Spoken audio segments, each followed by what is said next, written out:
is Pat Wall from the Bradford area, a long-standing supporter of the Militant. And without further ado, I'll introduce Pat to speak to you for about 45 minutes. Comrades, at 3 a.m. on November the 4th, 1956, 15 Russian armoured divisions massed at key points in Hungary for their second assault on a largely defenceless people. The first assault had been inconclusive. Moscow claimed or denied that it had been consulted on the use of its soldiers in the first assault. The Hungarians had not been expected to resist with bare hands and small arms the attack of Russian tanks. Russian soldiers had not been expected to go over to the side and to fraternise with the Hungarian people on the scale which they did. But on this occasion, there was no mistake. And at 4 a.m, Russian tanks again entered Budapest, and in 4 days of bitter and bloody fighting, which cost the lives of somewhere between 25 and 35,000 Hungarians and probably 2,500 to 3,000 Russians, the Hungarian Revolution was crushed in blood. And that this glorious workers' revolution should be drowned in blood by those who claim to be the heirs and defenders of and the standard bearers of the traditions of the 1917 October Revolution is a bitter irony. Stalinism arose from the impasse of the Russian Revolution.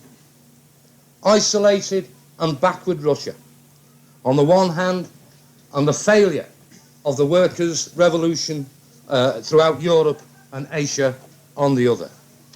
And it was that opened the way for the development and the consolidation of Stalinism. The conditions which gave rise to Stalinism have long since disappeared in Russia with the development of industry, technique, education and culture. But that doesn't mean that peacefully and gradually the Stalinism will disappear from the scene.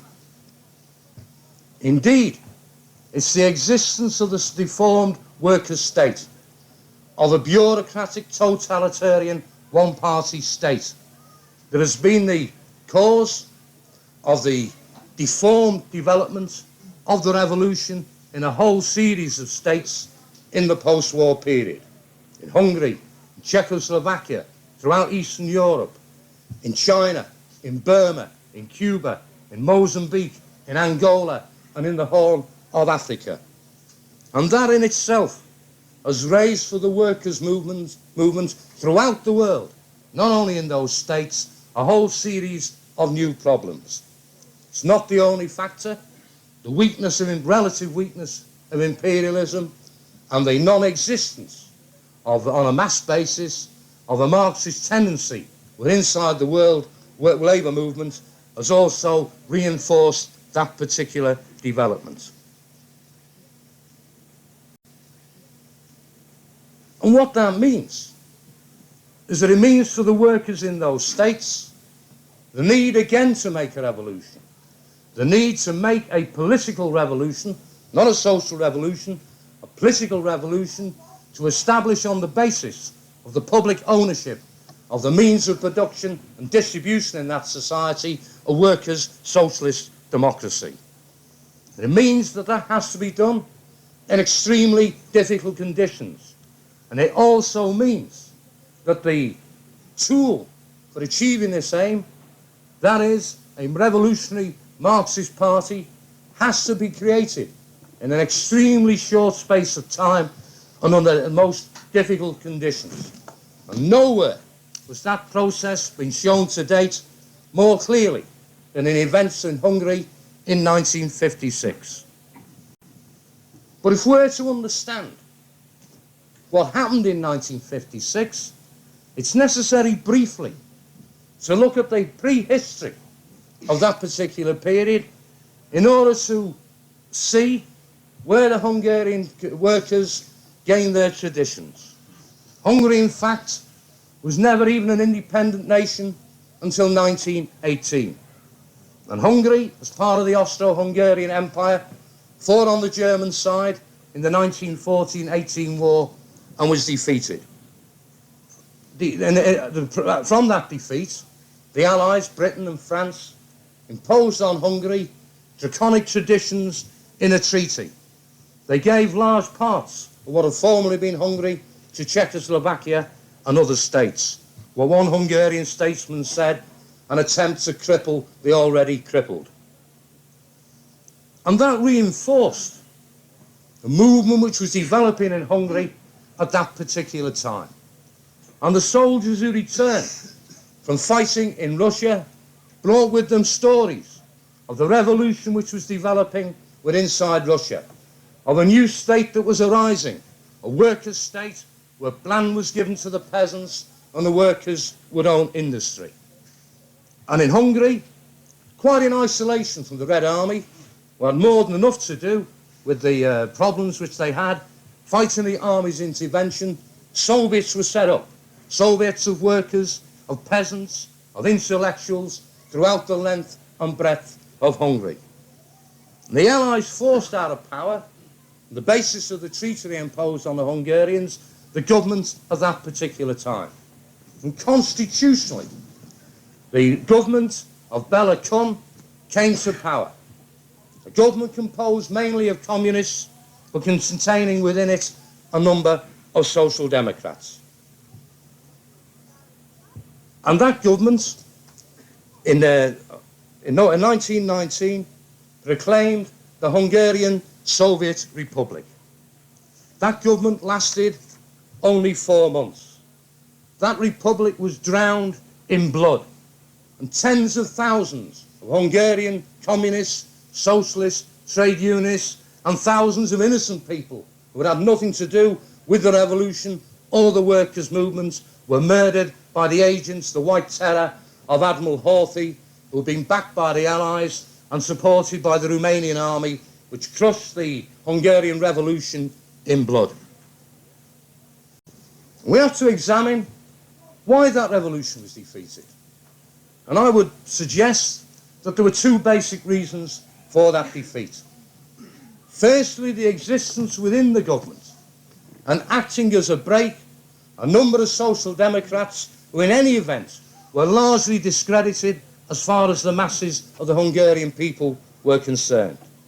And secondly, the failure to immediately carry out land reform and to distribute the land to the peasants. Think that Kun thought he should bring in eventually some form of collectivization of agriculture. But had they proclaimed immediately the revolution, the Soviet Republic was declared, the land to the peasants, that would not only ensure that the largely peasant population had a real stake in the preservation of the revolution, but it also would have had enormous propaganda effect as far as the Romanian army, which were the major invaders, were concerned. In all events, the revolution was crushed. A regime of decades of terror was instituted in Hungary, and Bela Kun fled to Moscow. Just as an aside, Kun opposed Stalin during the purges of the mid-30s and was executed as a Trotskyist during the purges of the mid-1930s. And the Horthy regime existed right up to the outbreak of the Second World War. And it entered the Second World War on the side of Hitler. We're seeing the way that things were going towards the end of the war as the Russian army started to advance following the victory at Stalingrad.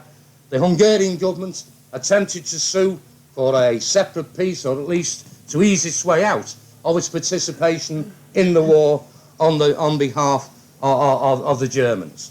And the answer of the Nazi regime was to occupy Hungary.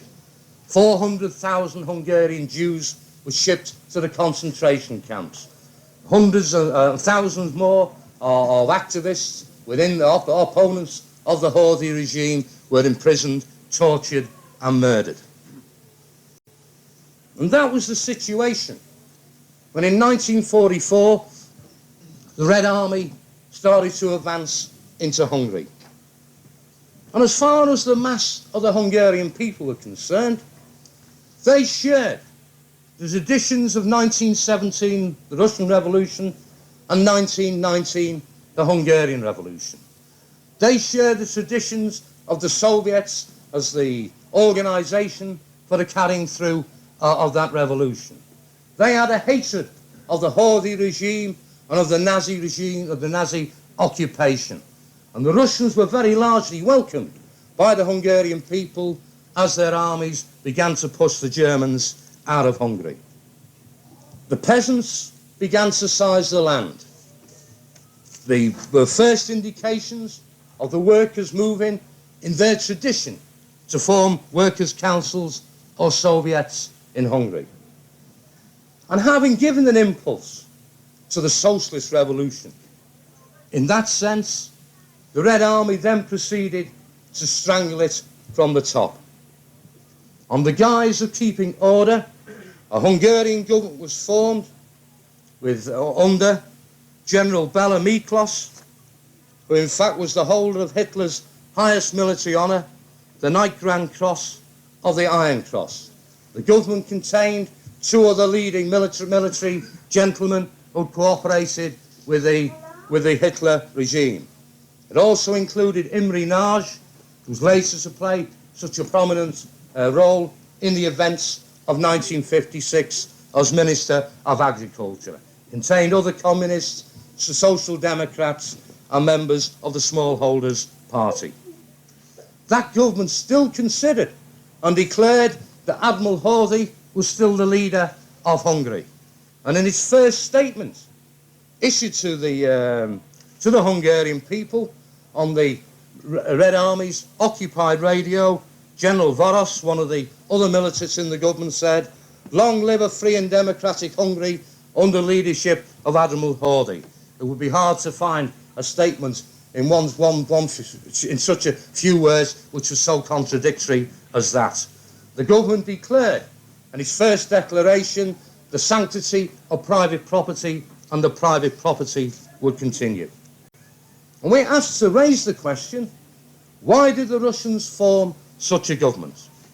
And the reason is that in Hungary a vacuum existed. The Horde regime had been universally hated, except by the aristocrats and the church, the landowning class within Hungary. That during the Nazi occupation, the aristocrats, the landowners and the capitalists had cooperated with the Nazi regime. Those that hadn't had been shot. They fled when the Red Army occupied Hungary.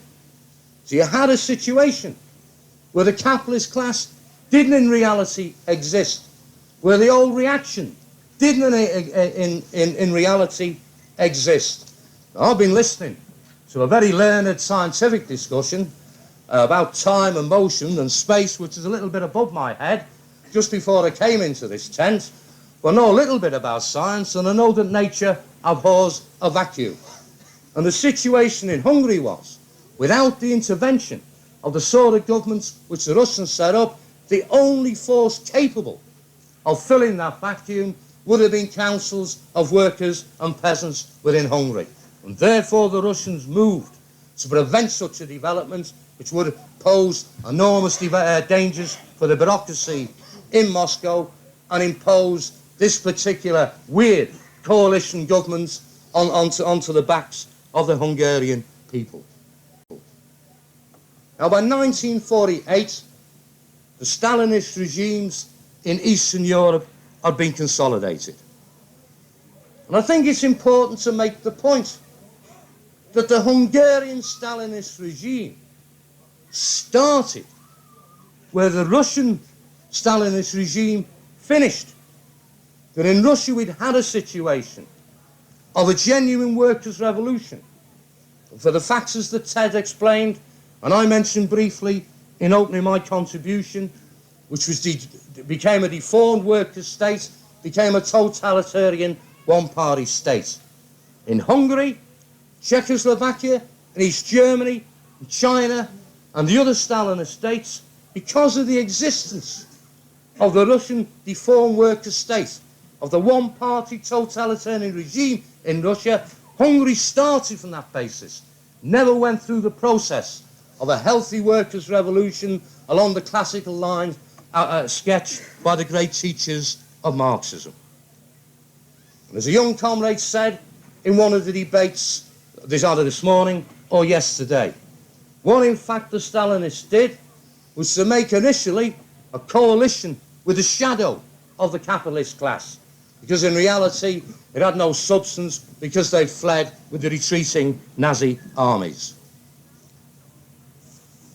And then, balancing first on the capitalist class, then on the workers' class, the shadow of the capitalist class, then on the workers' class, the Stalinists began to consolidate their regime.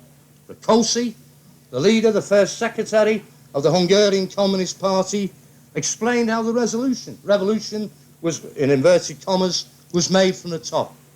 Using the Ministry of Interior, the opposition was sliced away, slice by slice. As one would slice, he said, a salami sausage. And there really is the origin of the famous phrase, the salami tactic, by which the Stalinists established their control of the state within inside the countries of Eastern Europe. In every satellite, the Communist Party controlled the police, the army and the security forces. In Hungary, the smallholders' party, controlling the means of repression, the armed bodies of men within inside society, were soon exposed using the secret police in order to find information on them. The Social Democrats, which were part of the government, were absorbed, or most of them were, in a forced coalition with the Communist Party. And I'd like to quote, because I think it clearly shows the tactics of the Stalinists at that particular time, the words of Rákosi on this particular subject. And he says, there was one position, control of which was claimed by our party from the first minute. One position where the party was not inclined to consider any distribution of the posts according to the strength of the parties in the coalition. This was the State Security Authority. We kept this organisation in our hands from the first day of its establishment. And I think that clearly shows the methods which the Stalinists used to establish their regimes in Eastern Europe, and the reason that they were able to establish control so firmly, so easily, and so relatively quickly. The AVO, the State Security Police in Hungary, became a privileged elite within that society. When the average wage was 1,000 florins in Hungary, an ordinary policeman in the AVO received 3 times that salary, and an officer from 9,000 to 12,000 florins, in order to separate the secret police from the mass of the ordinary people. The occupation by the Red Army was followed by a series of monstrous acts, which resulted not only in Hungary, but in Poland and throughout Eastern Europe, in the development of a real nationalist feeling against Russian occupation and against the Russian domination of the countries of Eastern Europe. It's estimated in the early years of the Rákosi regime that between 30 and 35% of the national income of Hungary was spent on reparations to Russia and on payments for the garrison of Russian troops within that country. But by 1949, because of the appalling living conditions of the Hungarian people, and because signs of unrest were seen, that figure, in fact, was cut by half. Not only that, but during the whole of that period, the Russians exploited the countries of Eastern Europe in relation to the terms of trade, where Hungary and the other Eastern European satellites were forced to sell their products at under the world market price and forced to buy Russian products at well over the world market price. And that was the situation which continued until 1949. But in 1949, and I haven't any time whatsoever to go into it, but but along national Stalinist lines. Tito in Yugoslavia broke for Stalin, not on the basis of a movement to workers' democracy, but on the basis of the national interests of the bureaucratic clique in Yugoslavia, as opposed to the domination of the bureaucratic clique within inside the Kremlin. And arising from that situation, and the enormous wave of propaganda by the Russians against the Tito regime, and by the very real fear that the Bulgarians, Hungarians, Romanians and others would follow along the Tito path, a whole series of purges were instituted by Stalin and by the Kremlin throughout Russia and the whole of Eastern Europe. Between 1948 and 1950, nearly 500,000 members were expelled from the Hungarian Communist Party. Massive purges took place, and the hunting of Titoists became a favourite pastime among the bureaucrats. Thousands were arrested and imprisoned. And thousands of honest Stalinists, if you can use that expression, genuine supporters of the Stalinist movement, were also arrested and imprisoned on trumped-up charges.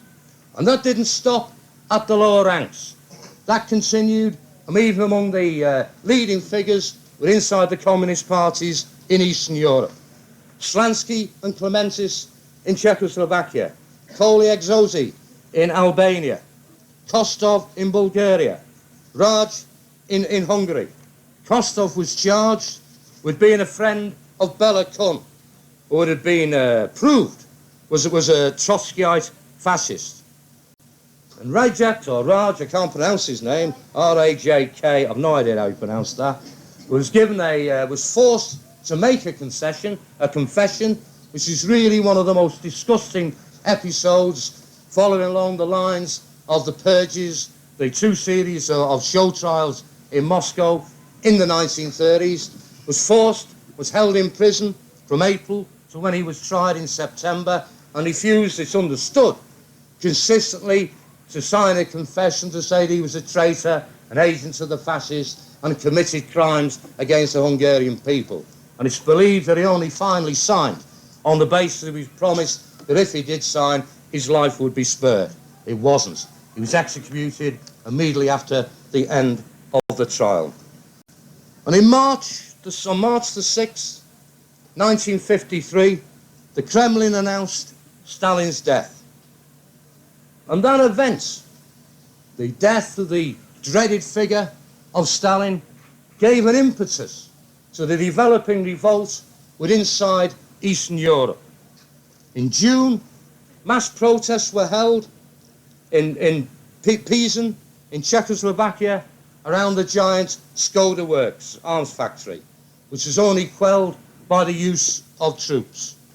And on June the 17th, 1953, building workers, construction workers, working in Stalin Alley, now I think named Karl Marx Alley, in East Berlin, walked off the job and staged a demonstration in relation to working conditions and in relation to, later, to political demands that they made along the lines, and I'll explain that more when we deal with Hungary itself, along the lines of the 4 points enumerated by Lenin, which Ted explained during the course of his lecture on Russia. And that demonstration of East German workers became a massive demonstration of workers throughout East Berlin, joined by students, by workers, by housewives, by intellectuals, and spread rapidly throughout the whole of East Germany, and was only finally defeated, certainly the workers of East Berlin, in 2 days of fighting against Russian tanks. And in reaction to the events in Germany in June of 1953, from the top, the leaders of the Kremlin attempted to head off the movement from below by giving concessions from the top. And in Hungary, Malenkov advised Rákosi to retire into the background. Imre Nagy became Prime Minister, and certain concessions were made as far as the Hungarian regime was concerned. More emphasis 5-year plan was revised, and less emphasis was placed on heavy industry and more on light industry in order to make available more consumer goods as far as the masses were concerned. Certain rights were given in relation to an overwhelming vote in relation to the dissolving of collective farms. The hated AVO, Secret Security Police, were given a less prominent role, told to keep more in the background. But as the bureaucracy, throughout its whole history, has moved from repression to concessions to repression and back to concessions, never to get off the backs of the working class, but in order to establish its own rule, by 1955, when Khrushchev had replaced Malenkov, in some form of panic and doubt about the developments which were taking place in Hungary and the growing disturbance among the writers and intellectuals in Hungary, Imre Nagy was removed as Prime Minister, replaced again by Rákosi. Nagy was in fact expelled from the Communist Party, though not put in prison at that particular time for being an irreconcilable right-wing deviationist.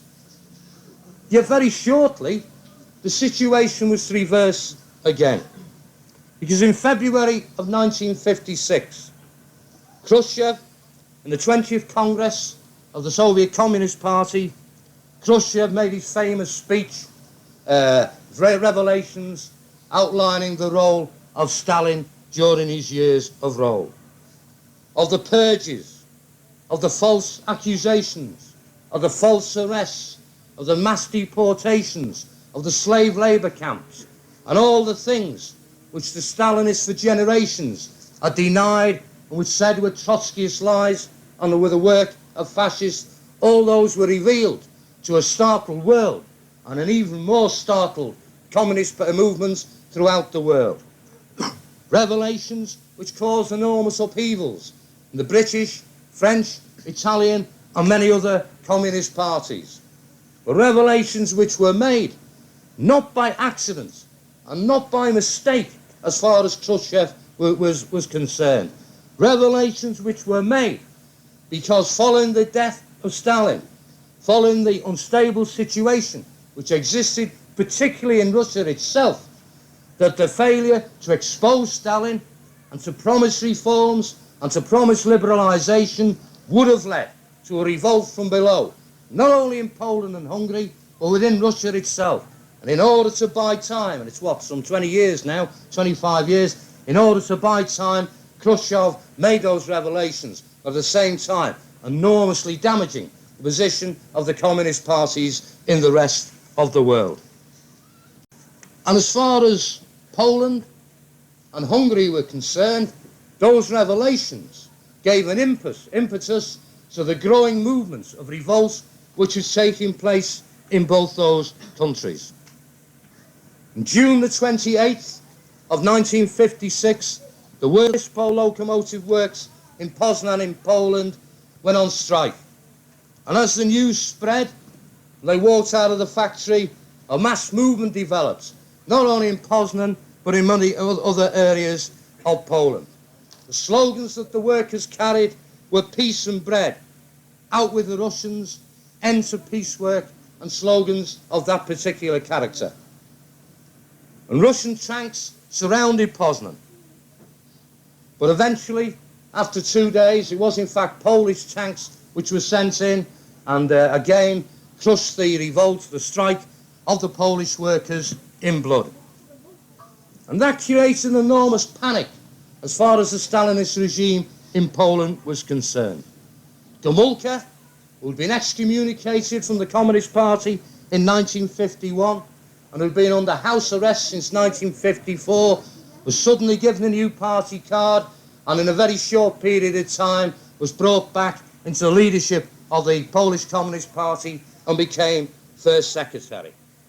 And on that basis, and on the basis of opposition to the demands that Khrushchev and his agents and his representatives made, on the basis of national Stalinist lines, Gomulka was able to head off the revolt of the Polish workers for a temporary period. But how narrow the base of that regime? Because since Gomulka, we've had Gomulka removed by another movement of the Polish workers. We've had his successor Gierek removed by another movement of the Polish workers. And the events of 1980 and 1981, I can't remember, I think have removed 2 or is it 3 further leaders of the Polish Communist Party as the Polish workers move into action.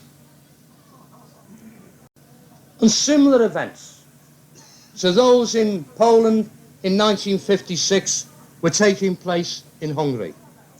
The Petoffi Circle, which was a group of writers and intellectuals under the new liberalization, the slight relaxation which had taken place in Eastern Europe, began more and more to openly voice criticisms of the Stalinist regime, to demand the right of writers to write the truth, to demand the end of censorship as far as Hungarian literature and newspapers were concerned. And that was followed at a meeting of the Hungarian Writers' Union at the removal from office of all the supporters of the Rákosi regime and the putting into office of the liberal opposition elements among the Writers' Union, among the Petoffi Circle and among the Writers' Union. And meetings of a few hundred or a few dozens became meetings of thousands as workers, as mainly the intellectuals at that particular stage, discussed the possibility of a Hungarian road to socialism, of an end to Russian occupation, of a liberalization, of changes to the regime, of the right to access to the media, of the right to print uncensored their material. And more, the criticism and discussion moved away from discussion of literature and the rights of writers to the very organisation of society itself.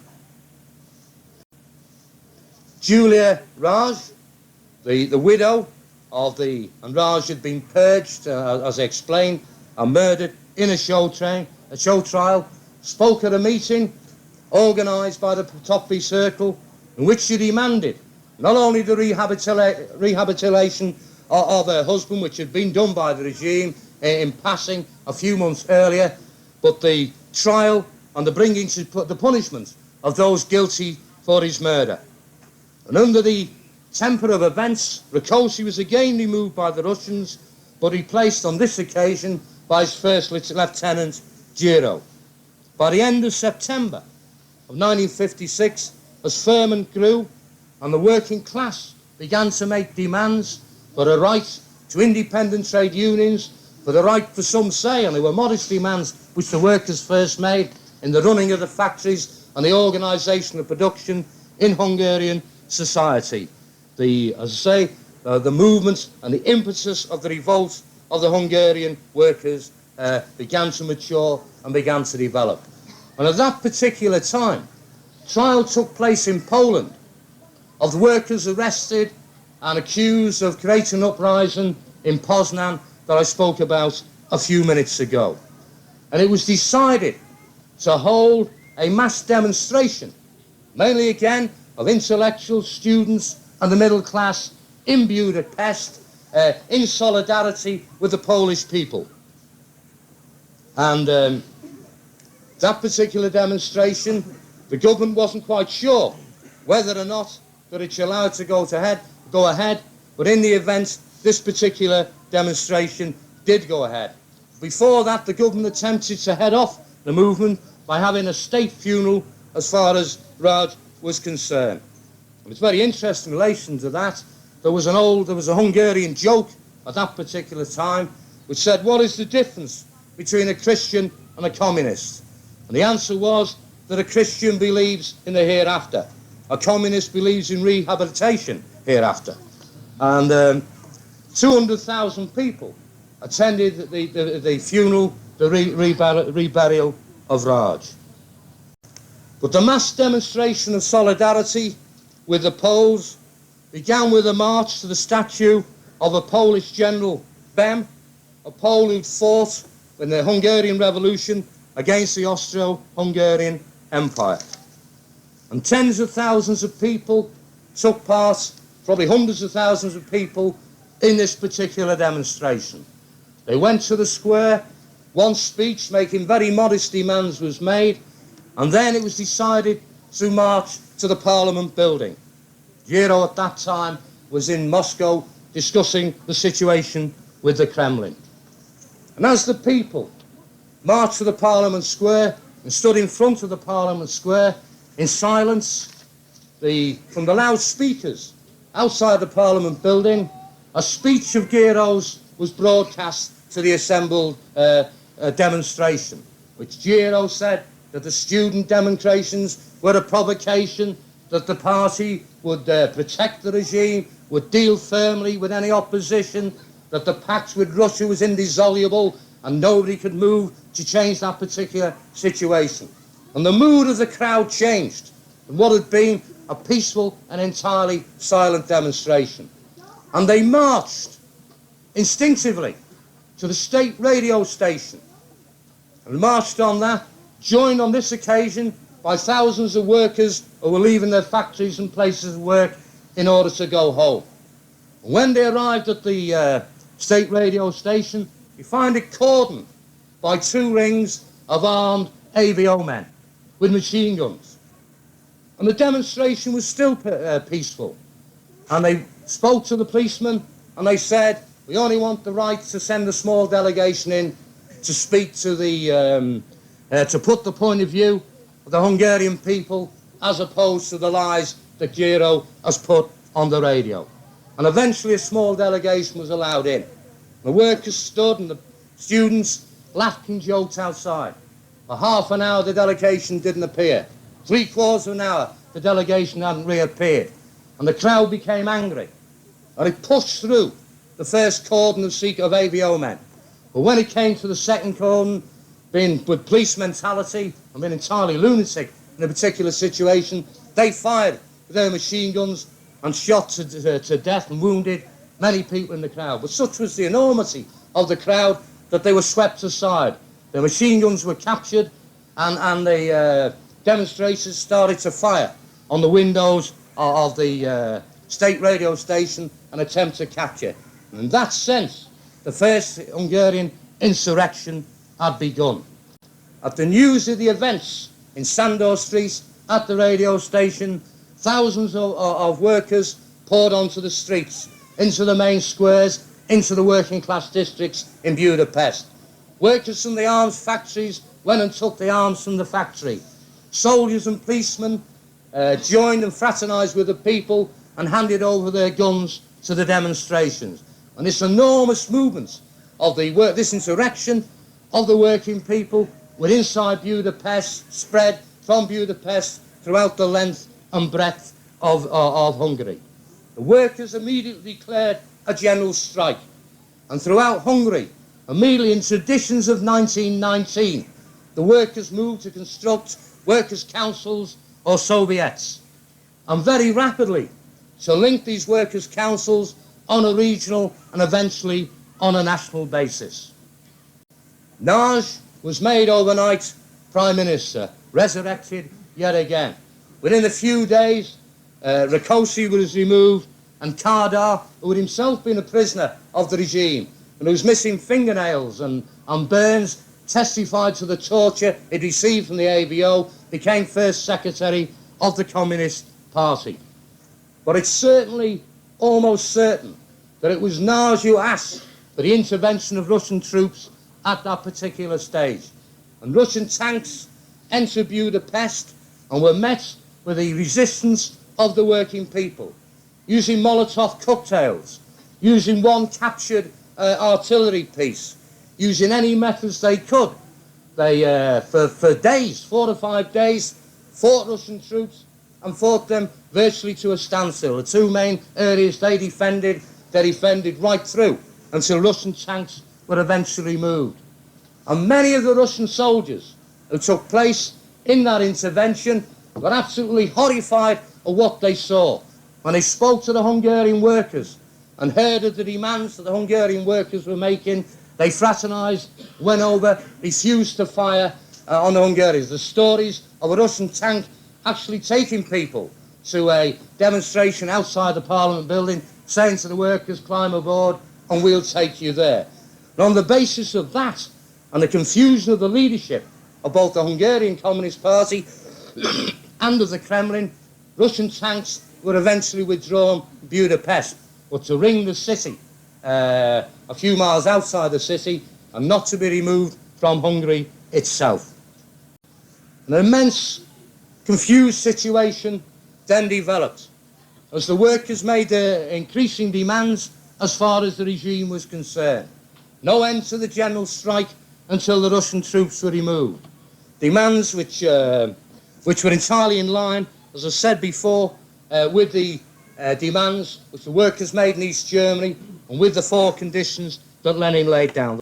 And recognising that a system really of dual power existed within Hungary, the Nász-Kádár government was forced to make concessions as far as the workers were concerned.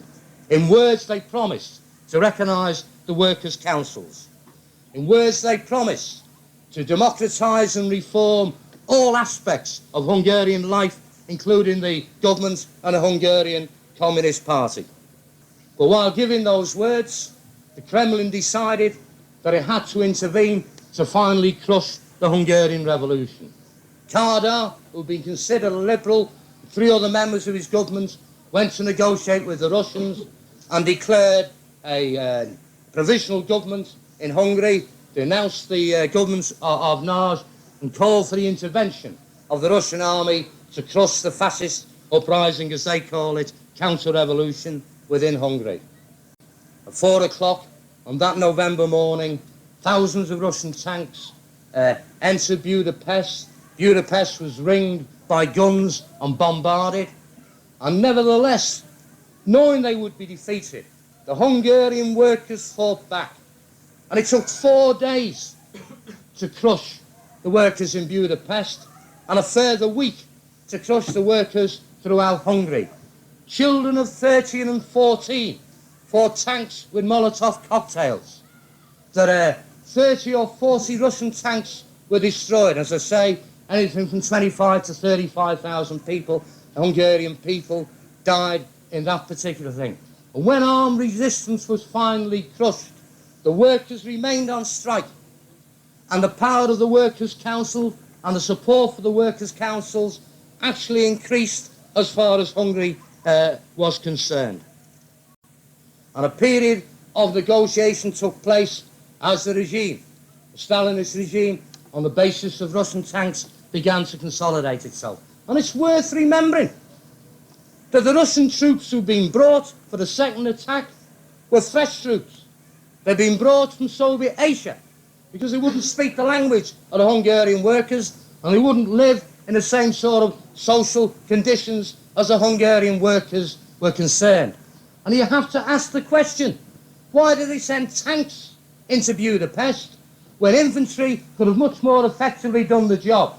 It's because those tanks separated the Russian soldiers from the Hungarians. And nevertheless, thousands of Russian troops had to be removed from Hungary and sent home in sealed vans.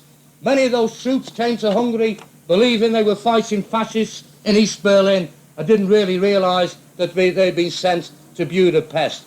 Such was the effect of the heroism and the courage and the appeal of the Hungarian workers at that particular time.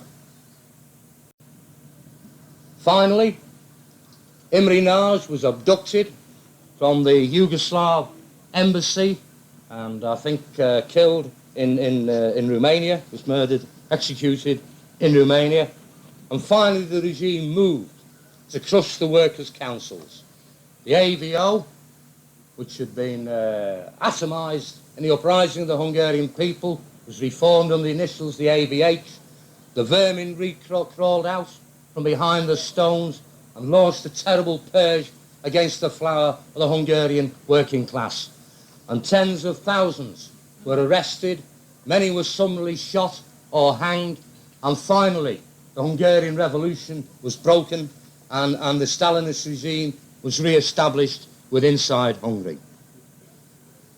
And the daily worker and the communist movement throughout the world claimed that Hungary was a fascist uprising, was a fascist counter-revolution. And I don't think it's necessary to go into any detail in answering that appalling slander. What fascist revolution was ever led by councils of workers? No time at all did the workers in Hungary ever put forward any position which called for the restoration of capitalism. But on numerous occasions they said that they defended the state ownership of production. What they wanted was workers' control over that production and workers' control over the state.